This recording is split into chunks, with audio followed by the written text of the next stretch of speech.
Today's clip comes from the Art Coaching Club podcast between Hayley Price, the art coach, and Darby Shea, the artist. So if you like this clip, be sure to subscribe to the Art Coaching Club anywhere you listen to podcasts, and you can listen to the full episode. Let's talk about your first collection, because your first collection sold out in 24 hours, which Yes, is it did. crazy. It's not. You're so Oh, it talented. is crazy. It is definitely crazy. I think so many artists see that and they wonder, how can I do this? What does that look like? I would love to hear your thoughts on kind of what happened, what you learned, and also, kind of normalize the process a little bit, because I think a lot of people want to learn more about how does the collection release successfully work. Yes. So I made some bullet points and I'm definitely going to go over many details of this. So first of all, I want to point out that I experimented. I dabbled in different mediums and different subjects, and I posted all of these on my Instagram. I initially started painting florals in gouache. Then I started experimenting with oil paints and doing landscapes. And I noticed that my oil paintings of marshes specifically really resonated with people on Facebook. Do not ignore Facebook, people. It is not out of the game yet.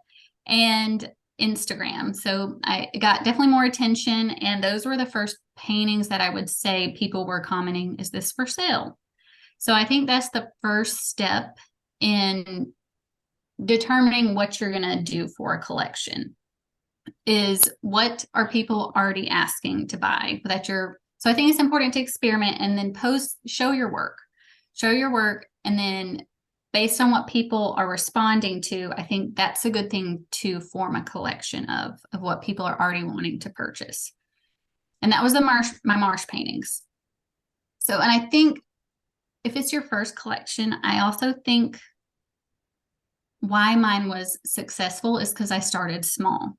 All of my paintings were less, or I think the largest size was 11 by 14.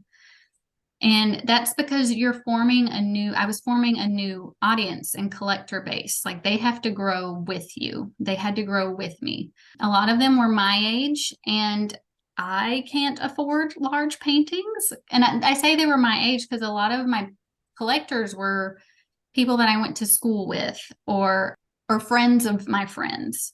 So I had my audience and my collector base in mind. I kind of had an avatar of them, and they were someone that generally looked like me, had the financial background of me. So I kept that in mind the whole time. Like, what do I want to see on my walls, and what can I afford? And I love marsh paintings, and right now I can afford smaller paintings. And that will change as I grow. So, and I want my collectors to grow with me. So they can afford smaller paintings, and gradually, you're able to afford larger things, or you understand the investment and you find it valuable, so you're willing to save up for the larger things. And so that also goes into price them affordably, but within reason. Like, I didn't sell a 8 by 10 oil painting for $50, but I wasn't going to list it for an amount that I know that, based on my experience and my background, didn't make sense. So I'll just be transparent. My 8 by 10 paintings, I sold them framed, and it included shipping, and it was $240. And I felt like that was reasonable. I want it to hurt a little bit because art is an investment, but I don't want it to be out of reach.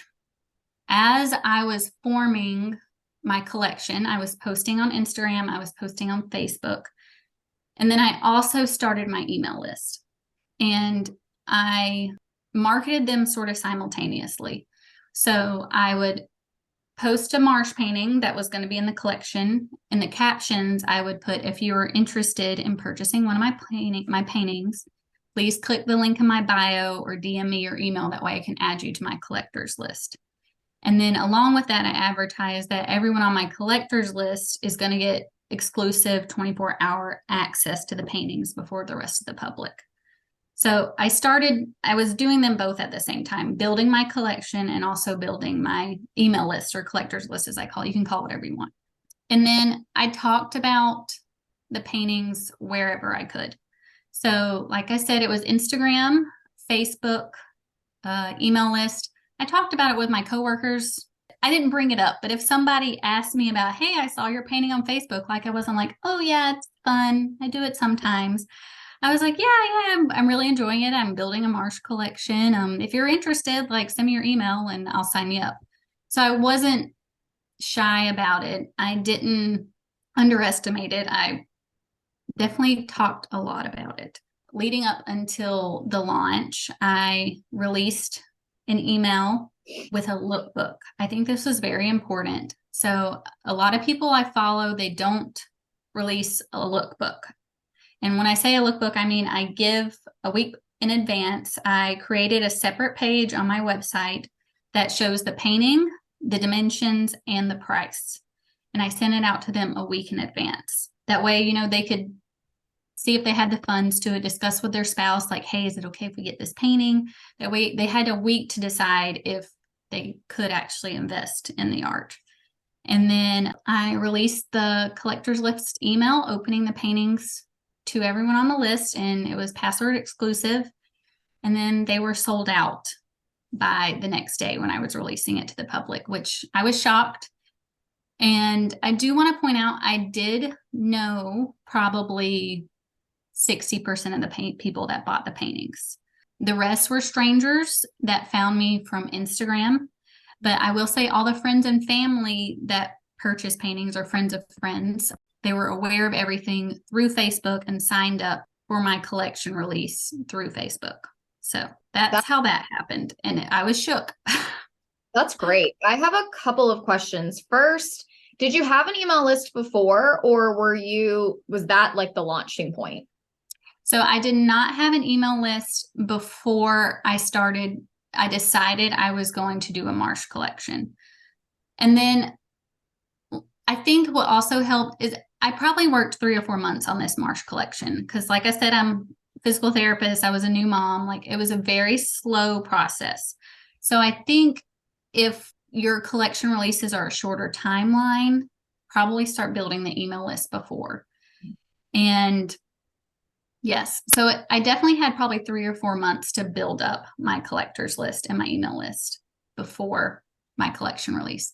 And you don't need 100, 200 people. I had 60 people on my list whenever I released it. Yes, I only had 60 people, but they were 60 people that were really invested and really cared about the work I was creating.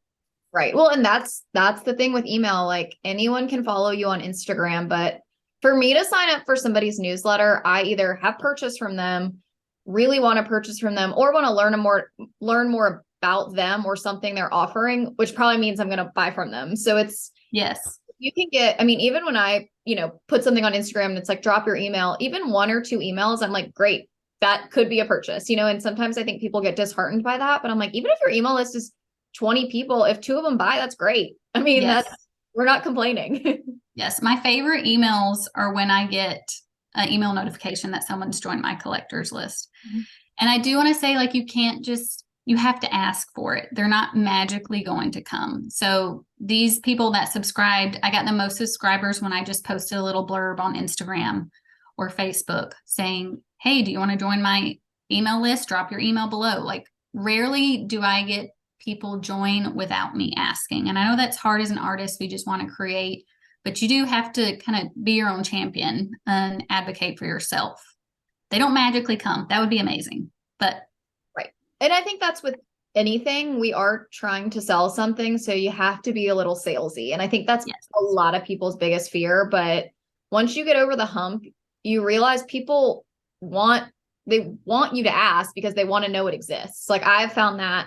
I used to be so scared to post things because I'm like, I don't want people to think I'm asking too much of them, but they can either not respond or they're like, oh, great, I didn't know you offered this, or I didn't know this was something I could do. And so I think once you get in the mindset of you're giving them the opportunity to learn about something they want to learn about or purchase something they might want or need, it helps you kind of get over that hump of being salesy. Exactly. And I think what helps is don't always be salesy. Like, pepper in your salesy posts with just like, hey, I'm painting today. This is what I'm painting. But I do like to, not always, but for the most part, I always include a little blurb at the end of my post saying, if you're interested in purchasing paintings or any upcoming things, join my collector's list. And it's just something I paste right in. I'm not actively being salesy in my head. I'm just like putting it there in case they want more. Yep. I think that's a great piece of advice. I also love something else you talked about is being confident and talking about your art as an artist. And I think even though, this was your first collection and you were working as a physical therapist, telling people that, yes, I'm doing art. Do you want to learn more? Putting that out into the universe, I think is so great, because I think so many artists sort of shy away. They're like, oh, it's just my hobby. Or yeah, I'm just, Yeah. even if they're full time, they're like, oh, I just paint. I'm like, you don't just paint.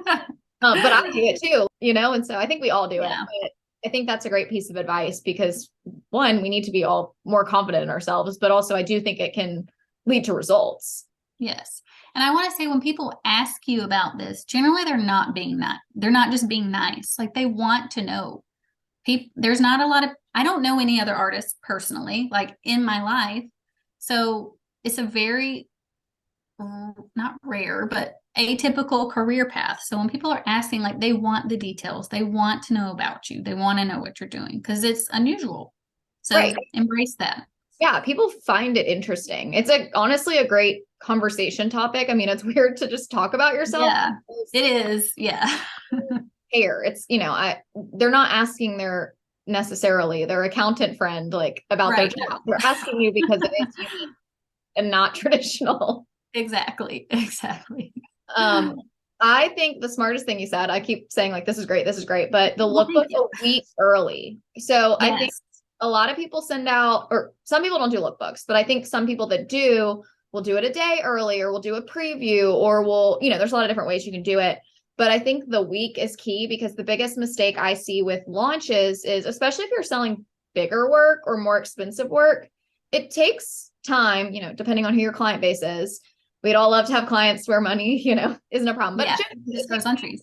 yeah, it takes time for people to decide if it's big, where it's going to go, talk to family members, see if it works in the house, measure all that. And then if it's expensive, like, it's not like people are just throwing money around on a whim. So I think the week time period gives people that time where they find the exact one or pieces they want, and they can click right when it opens, versus, and I fall into this too with the Scouted Studio, because I do very often do launches.